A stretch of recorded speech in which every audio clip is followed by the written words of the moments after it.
Avant de le définir, je pense qu'il faut évacuer la question des confusions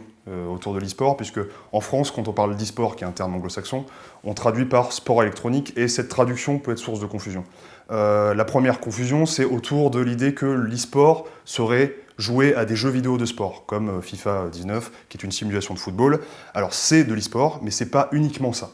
La deuxième confusion autour de l'idée de sport électronique, ce serait la pratique du sport via le médium vidéoludique. Alors ça, c'est plutôt, on va dire, le milieu des années 2000, début des années 2000, avec la démocratisation de l'utilisation de la Wii, qu'on connaît tous, l'utilisation de la manette pour être intégrée sur de la pratique sportive comme du tennis ou du golf, ou l'utilisation du Kinect chez Microsoft pour faire une pratique du yoga ou encore de la danse devant son écran, où là on est sur une activité physique via le médium jeu vidéo. Ce n'est pas ça le e-sport, c'est important de dégager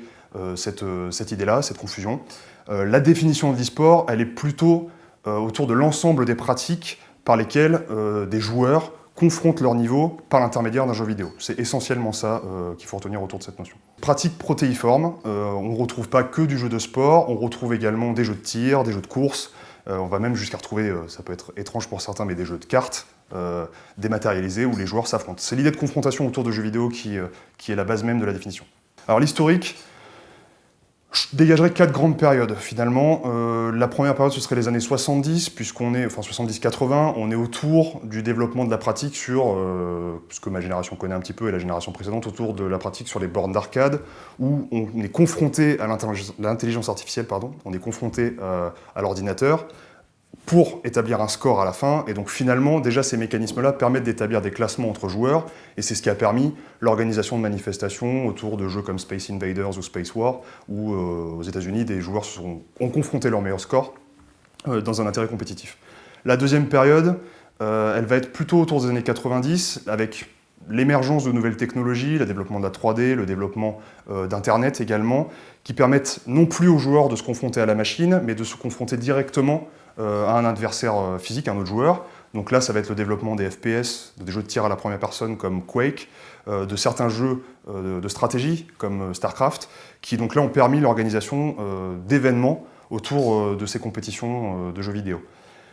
Une période un peu plus récente, on va dire du début des années 2000, où on est sur une phase de structuration, on commence à avoir une démocratisation de la pratique et l'organisation de petites manifestations, donc notamment en Corée, Corée du Sud et aux États-Unis, autour encore une fois de ces jeux de tir et ces jeux de stratégie. Et la phase la plus importante, elle est plus récente, c'est les années 2010, c'est vraiment la phase de mondialisation, je dirais, de la pratique du sport électronique, du e-sport, grâce notamment à l'utilisation de plateformes de streaming comme Twitch qui ont permis de diffuser en live ou en différé ces événements-là, l'émergence aussi du gaming simplement sur YouTube, qui sont les plus grosses chaînes qui comptent le plus d'abonnés au niveau mondial. Donc on a vraiment un intérêt qui s'est développé dans les années 2010 et maintenant des manifestations qui regroupent des dizaines de milliers de personnes dans des stades et des dizaines de millions de téléspectateurs lorsqu'il s'agit de manifestations comme les championnats du monde de League of Legends par exemple.